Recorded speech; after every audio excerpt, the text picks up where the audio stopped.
Could we start with apologies for absence? Chairman, apologies from Councillor Philip Cawthorne. Thank you. Are there any declarations of interest in matters before this meeting?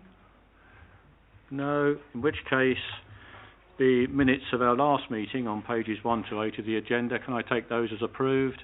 Agreed. Thank you. And to confirm that the items of business marked Part 1 will be considered in public and that the items of business marked Part 2 will be in private. Agenda items 5 to 14 are public papers and items 15 to 17 will be heard in Part 2. So the first item, agenda item 5, is the COVID-19 Local Outbreak Control Plan. Councillor Palmer. Thank you, Leader. I'm pleased to present to Cabinet this report, which contains the updates on Hillingdon's Local Outbreak Control Plan. Within the plans are the way in which the Council is working with residents, businesses and partner organisations to prevent and control the spread of the COVID-19 virus. Hillingdon Council is committed to putting residents first, and from the outset of COVID-19, the Council has proactively provided advice, support and assistance to residents, businesses and schools to help keep residents safe and minimise the impact of changes to their everyday lives. This assistance in the form of a hub includes organising and delivering food parcels to vulnerable residents, administering grants to support local businesses and working in partnership with a wide range of commercial, voluntary and charitable organisations. Proactive measures such as social distancing markers outside shops and schools were implemented and personal protective equipment used to care providers and schools. This local outbreak control plan presented to Cabinet is a comprehensive document that illustrates how this Council will continue to work in partnership to keep our residents safe despite the difficulties being brought about by COVID. Our delivery of this plan will obviously react in response to the virus. Thanks to all officers and partners responsible for this plan. I commend this report to Cabinet. Thank you, Councillor Palmer. There's no doubt that the situation in London regarding COVID is getting worse on a daily basis. If we go back a couple of weeks, it looked much better, but it is beginning to grow again. And in the coming days, if not weeks, we will see some additional measures within London. And yesterday we heard new measures being outlined for councils and businesses, but for the avoidance of doubt, services provided by councils are what the government refer to as key services. So when they say, if you're not in a key service, work from home, our services are, in vast majority, are key services, and as an administration, we will continue to support and deliver those services to our residents as we have done since the start of the pandemic. Councillor Palmer referred to the hub, the support hub. We are going to reinvigorate that because we may be in a situation where certain people are told to self-isolate. We will want to make sure we've got the support system in place for that. Tomorrow, a letter will go to all of our staff who have been absolutely marvellous through this.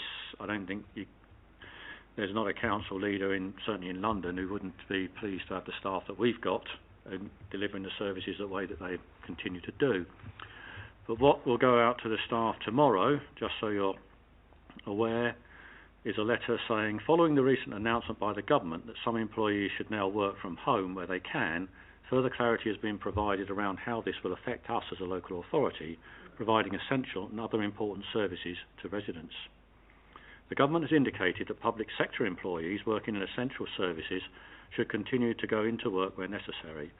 Essential services include social care, social work, housing, maintenance and repairs, waste services, public health, customer contact centre, ICT, environmental health, education and many of our other frontline services.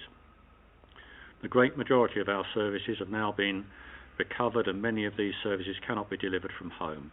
For example, libraries, green spaces and all other customer-facing services. Our back office functions generally provide support to essential frontline services, and staff availability is often required to be effective. For example, administration work requiring access to scanners, printing or face-to-face internal customer contact cannot be completed from home. We are re-establishing our community hub provision to provide specific COVID-19 contact centre for our residents. Depending upon circumstances, it's likely that we will again need to provide additional services to our more vulnerable residents, such as food provision and deliveries. We will need to redeploy some of our staff to ensure that we are able to provide these services. Generally, we consider that our current balanced approach is about right. Some employees, especially those across back office functions, are working on rotas to support social distancing while ensuring effective delivery of services, and then work from home for the rest of the time. Observing these guidelines means that we do not have over 50% of our employees in the Civic Centre at any one time. We do not therefore expect that many services will operate differently than that established under the COVID-19 secure guidelines, although we will consider specific issues on a case-by-case basis. Considerable work has been completed to make all our workplaces COVID-19 secure, and the risk of transmission of the virus can be considerably reduced by all employees following the guidance regarding hand washing, respiratory and social distancing guidelines.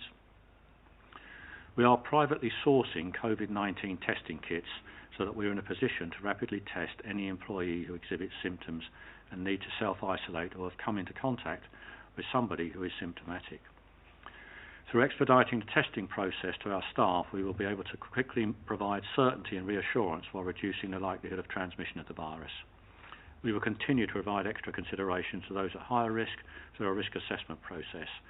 Where at all possible, those that are on the NHS shielded list will be supported to work from home, even if this means alternate duties are conducted where available. The supply of the private testing will mean that if an employee appears to be possibly having the virus, they will be tested and we get the result back in quick order, so that both that person, that staff member and their colleagues will have some surety of the situation. Are there any other comments? If not, is the recommendation agreed? Thank you. Agenda item 6, page 31, response to government consultation, changes to the current planning system. Councillor Burrows. Thank you, Leader. There's so much I could say to this, but obviously we do actually want to go home this evening. Like many councils across London, they've been absolutely perplexed at this piece of legislation. When I first saw it, I actually thought somebody was pulling my leg with some of the suggestions within it. And this consultation that has come forward, officers have worked extremely hard to make sense of it and get a good, robust response from London Borough of Hillingdon. This legislation would actually affect a lot of our local plan, a lot of our strategies, and our built environment, our heritage, just to name a few. And one part in this would also particularly affect the housing supply. However, there is a good piece of news at the end of this bit. Under new proposals, as we know, Hillingdon Council were expected to deliver 2,026 units per year, compared to the current 783. But Hillingdon's always exceeded that anyway. Between 2016 and 2019, on average, we were 993 per annum. But this figure is likely to change. There's rumours because, and you won't be surprised when I say this, they use the wrong formula. What a surprise. Every school child in this who took the A-level exams, etc., have heard that as well. So that is likely to reduce, and we will make sense of that. But I'm very pleased to bring this to Cabinet this evening to get the recommendations as printed on page 32 and move this actual consultation and our comments back to the government, because, to be honest, there's not much within it that Hillingdon agrees with, and so I move those recommendations, and hopefully there will be somebody in central government that will look at them and look collectively at what's being sent back from all the other boroughs and actually decide, do you know what, we're trying to fix something that isn't broken. I so move. Thank you, Leader. Thank you, Councillor Burrows. Is that agreed? Agreed. Thank you very much. Agenda item 7, page 49, proposed changes to the admissions criteria for community schools. Councillor O'Brien. Thank you, Leader. I'd like to propose agenda item 7, proposed changes to the admissions criteria for community schools. The recommendations are set out on page 50. As set out in the Department for Education School Admissions Code, admissions authorities, like the Council, must review their arrangements annually. With this in mind, officers must plan for the efficient use of school places to reduce the chance of applicants not receiving a school place and ensuring fair placement. The annual review is the opportunity to make changes, and therefore the following recommendations on page 50. Firstly, to note the findings of the review by officers of the school admissions criteria. Second, to consider the proposal for changes to be made to the school's admissions criteria and authorises officers to undertake a full consultation exercise in relation to them. Third, to consider the proposals to reduce the PAN admission numbers the planned admission numbers, which is the PAN numbers, for Ruislip Gardens Community School from 90 to 60, and authorise officers to undertake a full consultation exercise in relation to it. And then obviously to agree and receive a further report in January 2021 for the purposes of considering the consultation responses. The changes following the consultation will commence in September 2022, and I therefore move this report. Thank you.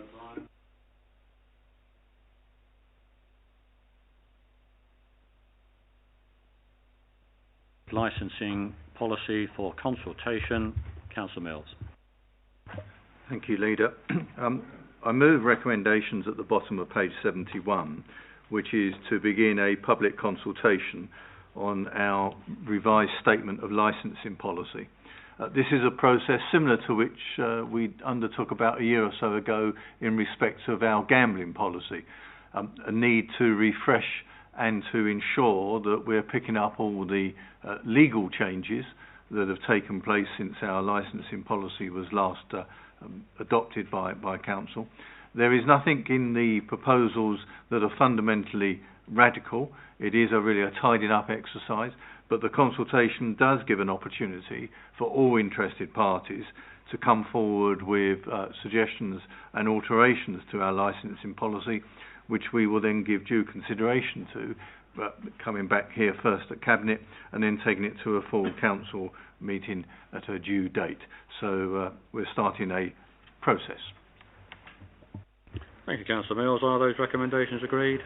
Agreed.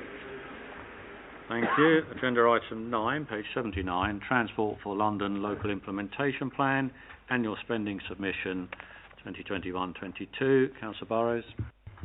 Thank you, Leader. As you know, every year we do put this forward, but Cabinet will be aware, obviously, that COVID-19 has affected TfL drastically and its funding, etc. But we still need to put something together and send it in for when TfL are in a better place to actually start picking up the funding of certain elements of transport, etc., across the boroughs. The recommendations on page 80 are that we agree in principle this LIP submission, but I just want to draw attention to recommendation 2, that my portfolio has changed and recycling now sits with Councillor Cawthorne. So that does need to be rectified. It should just read delegates authority, Deputy Chief Executive, Corporate Director of Resident Services, consultation with the Leader of the Council and Cabinet Member for Plan and Transportation to agree the final annual spending submission. And then recommendation 3 is note subsequent progression of any individual schemes that have already been programmed. Officers have done a good job again under the circumstances, and I think this is a good submission to put forward, and hopefully we will see some changes within Transport for London and that funding will start to come through. Well, let's hope so. Councillor Mills? Yes, thank you, Leader. I think what it needs to be said, there is no doubt, obviously, that the pandemic has had an impact on the funding in terms of the fees and the fares that TfL would normally be getting. But I think we also need to recognise that there was a lot of activity being undertaken by the Mayor of London and TfL that has led to making that situation a lot worse. And the excuse, which no doubt will be publicly put out, is, oh, it's all down to COVID-19. And I think that the public and indeed our executive committee are wise enough to realise that there were many problems being sown beforehand. And of course, one of the consequences of us unlikely to be getting the support that we have had in the past will be not just some of the obvious things that we will start to go without, but it will mean that the promise that we had from the Mayor of London when he stood for election, that he will improve disabled access at Ruislip and Eastcote stations in particular, will not be fulfilled. And I think that the people in that area need to recognise that that failure is down not to COVID, but to the Mayor of London's mishandling of TfL finances in the years leading up to the pandemic. Thank you, Councillor Mills. Are those recommendations agreed? Agreed. Thank you. Agenda item 10, page 85, Borough-wide Public Space Protection Order 2020. Councillor Mills. Thank you, Leader. I move the recommendation at the bottom of page 85, which is to renew from the 19th of October this year, when the existing public order expires, a new one, having taken into account the report and the analysis that's been undertaken in terms of equalities and human rights impact, etc., etc. We quite rightly are very proud of our public spaces throughout this borough, and there are others in this room who repeatedly take the opportunity of telling us the good news about green flags and such like. But the amount of public space that we have does bring with it its challenges, and that was the reason why we took advantage of the Public Space Protection Order legislation to introduce the original one, to allow us to have a better chance of ensuring that the vast majority of our residents can enjoy the spaces. However, of course, one of the great challenges, and I'm sure most councillors get lots of these requests from residents from time to time, what are we doing about these gangs hanging around at this time of what have you? Public space protection orders are a great tool for us to be able to deal with issues. The big challenge is being able to be there when they're happening, and unfortunately some of the offences take place when we're not necessarily there, and we can't possibly be in all of our public spaces on a 24/7 basis.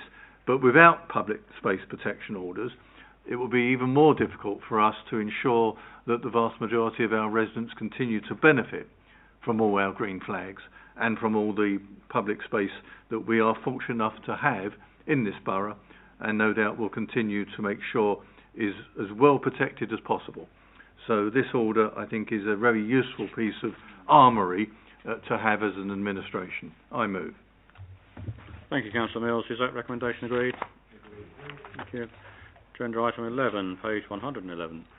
Consideration of setting a licence deficit budget in 2020-21 for 5 maintained schools in the borough. Councillor Bianco. Thank you, Leader. Well, the agenda item is as you state. The duty of the school essentially is not to run a deficit, but there are occasions when it is unavoidable, and there are 5 schools in this case where that is the case. And although the funding of schools is not our direct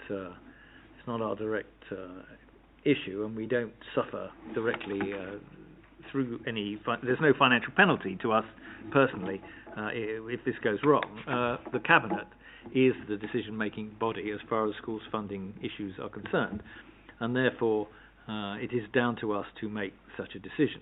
Now, there are a number of different reasons why these 5 schools find themselves in the place they do, ranging from simply the fact that for one reason or another, in I think 2 cases, there aren't enough pupils there, and therefore the multiplier isn't producing enough cash to run the services. And in a couple of other cases, there are other issues that have caused this deficit to arise.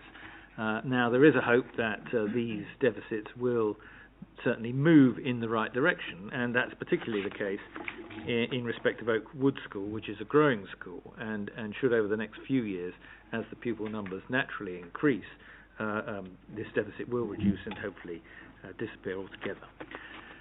Anyway, those are the reasons. There are 5 recommendations at the top of page 112, and I move them.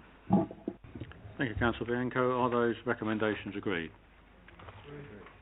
Thank you. Agenda item 12, Council Budget 2021 Revenue and Capital Month 4 Budget Monitoring. Councillor Bianco. Thank you, Leader. Well, this is month 4, and it shows a good position to be in after a third of the year, which is that we have a net underspend of 838,000 against the budget. This is an improvement of just of 477,000 on the previous month, or on month 2, I should say. So it would appear, if we continue on this track, that unallocated reserves will project towards 28.74 million at the 31st of March next year. Separately, we've been keeping a separate account, for want of a better word, of COVID expenditure, and it currently looks net of existing government grants that pressures will amount to 3.661 million, which will be funded from earmarked reserves currently held for that purpose of over 9 million.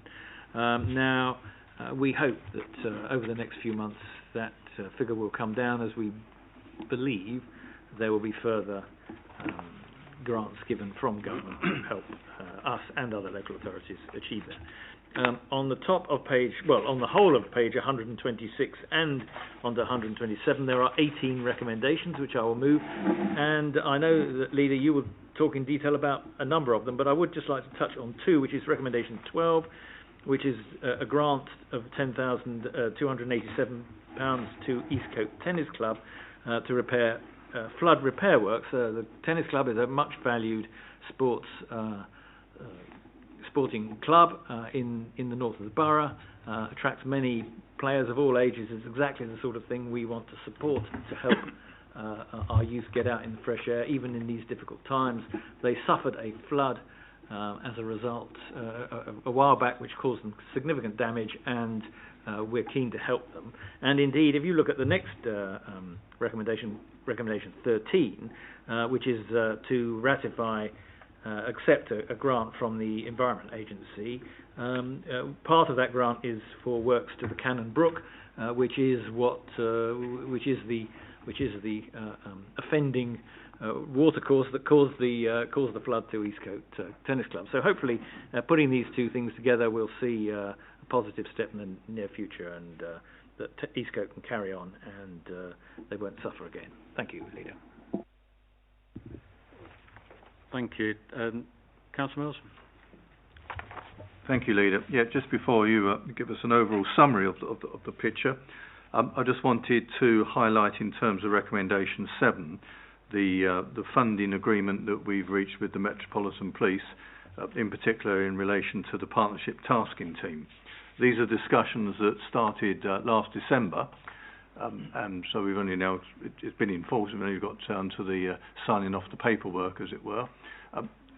Again, I think everyone needs to understand that the partnership tasking team, which have been with us for the previous 3 years, have been exceptionally beneficial in terms of community safety, and that we had, in effect, 2 sergeants running 2 separate teams, one north of the A40 and one south of the A40. as a consequence of the discussions that we've had, and without changing the amount of money that Hillingdon has put on the table, the Mayor of London has found it necessary to reduce the number of police officers that he's prepared to pay for on the tasking team. So with effect from April of this year, again, a decision he made before COVID cut in, he has made the decision to reduce a sergeant and 5 officers from the partnership team that we now have running across the borough. And again, I think for the avoidance of doubt, because no doubt the excuses will be coming, oh, it's COVID has caused us to have no money, had to make these decisions. For the avoidance of doubt for both the public and the executive committee, this decision is that Hillingdon has honoured its agreement financially. The Mayor of London has reduced his commitment. The consequence is 1 less sergeant and 5 less officers as a direct result of Sadiq Khan's decision. Thank you, Councillor Mills. Well, as Councillor Bianco indicated, our normal activities are showing an underspend of 838k, which is a good position to be in. We're under budget by that amount, and we have well covered the, as known now, anticipated COVID pressures, although we are anticipating more funding from the government. There will be some work done on the medium-term financial forecast. There's absolutely no problems at all this year. I doubt there'll be problems in the following 3 years because we have the balances. Ideally, we don't want to spend our balances, but they are, at the end of the day, a rainy day fund, and if it's raining, at least we've got the funds to buy an umbrella or whatever. So at this stage, a pretty strong position financially, and again, thanks to the staff that are making this happen. Looking specifically at these recommendations, I'll just go through them fairly quickly. Note the budget position in Table 1, which we've just summarised. Note the Treasury Management updates at Appendix C on page 177, which is as per usual, as is the continued delegated authority to myself and the Chief Executive to deal with consultancy and agency assignments over 50k. That's detailed on page 179. Ratify 4 contract-related decisions taken. These are on Appendix G, page 182, and are detailed there. These are contracts that have been taken as urgency, if you like, and the detail is shown. A couple of grants to be accepted for 40k from the Food Standards Agency for costs of the EU exit planning. Approve acceptance of 308k grant funding from DEFRA for cost of provision of food and essential supplies to vulnerable residents during the COVID pandemic. As Councillor Mills was referring to community safety grants, the Metropolitan Police Service for additional police officers, a cost of $538,500 per annum, 3 years, and a community safety grant of $81,000 for activities aligned to local community safety. Approve the acceptance of 170k additional MHCLG new burdens funding for administration of small business grant fund and retail hospitality leisure reliefs. Note the allocation of the general capital contingency of 72k for the Polish Air Force exhibition at the Battle of Britain Visitors Centre. The anniversary of the Battle of Britain Day a week or so back, and we are noting the contribution made by the Polish Air Force and giving them an exhibition at the Visitor Centre. Note the grant award of 41.5k from Transport for London for the annual bridge assessment and strengthening programme. Approve acceptance of gift funding on planning performance agreements as shown. And as Councillor Bianco referenced, a grant to East Coast Tennis Club to repair floodworks, and then a receipt of a grant to rectify some floodworks, flood management. Note the changes to fees and charges for garages to 2 bands, detailed in paragraph 13, and agree to include new planning charges in our 2021 fees and charges schedule. under General Permitted Development Orders, Town and Country Planning Regulations, as detailed in A and B. The recommendation 17, in memory of Tashan Daniel, who was stabbed to death at Hillingdon Underground Station last year, agreed to set up an award in his name, the Tashan Daniel Award, with funding of 60k from earmarked reserves for all-age sports activity. Our thoughts and sympathies are with the Daniel family tonight. This is the anniversary of that tragic incident. We will ensure that this young man's premature death will provide something positive for his generation. We'll work with the family to achieve this, and we will also, in Tashan's name, do our best to help tackle knife crime in this borough. And the final recommendation is to accept Transport for London grants totalling 115,734 in respect of London Street Plan and bikeability and cycle training.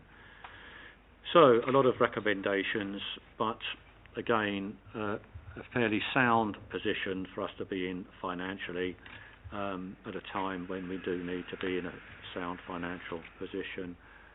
Are those recommendations agreed? Agreed. Thank you. Agenda item 13, the School Capital Programme update. Councillor O'Brien. Thank you, Leader. I would like to propose agenda item 13, the School Capital Programme update, and the recommendations are set out on page 186. The programme has been running for many years now, along with the demand for school places in Hillingdon. Primary school places have now started to plateau. However, the secondary sector has been rising in recent years and is forecast to continue to change in line with rising birth rates, new housing developments and family mobility. The full report is at page 185 to 193, and Cabinet is asked to note the update, and I therefore move. Thank you, Councillor O'Brien. Are those recommendations agreed? Agreed. Thank you. Agenda item 14, page 195, planning obligations, quarterly financial monitoring. Councillor Burrows. Thank you, Leader. This is our usual planning obligation financial monitoring quarterly report. Each portfolio has its actual 106 contributions listed within the appendix that you have. The Council currently holds 15.38 million relating to 106 and 278 agreements. Of this, 3.89 is already allocated or earmarked for actual projects. 3.83 relates to funding that the Council holds that is currently unable to spend directly, leaving a residual balance of funds that the Council holds of 7.55. That's currently spendable and not yet allocated towards any specific projects, which isn't unusual, because these will move forward. And there is 107k interest on interest-bearing schemes. In Q1, we did receive additional income of 179k, and of that, we spent 147 already. So we still get the planning obligations coming in. We still get the 106 and 278 monies coming in. But obviously, there are changes afoot to the planning process. So let's see how long that's going to last. Hopefully it will continue for many a day yet. I so move the recommendations and say to my Cabinet colleagues, as I always do, if you have any queries with what's in your portfolios, please contact me or the relevant officers. I so move. Thank you. Councillor Mills. Leader, I thought it would be relevant under this section to report and taking guidance from the Deputy Leader in terms of the good news. Those who have been on the Council a few years, like your good self, will remember that when the decision was made by this administration to sell the land known as the Trident site at Stockley Park, there was an almighty uproar from the Labour group that this was the wrong decision and would have no benefit whatsoever to the people of Hayes.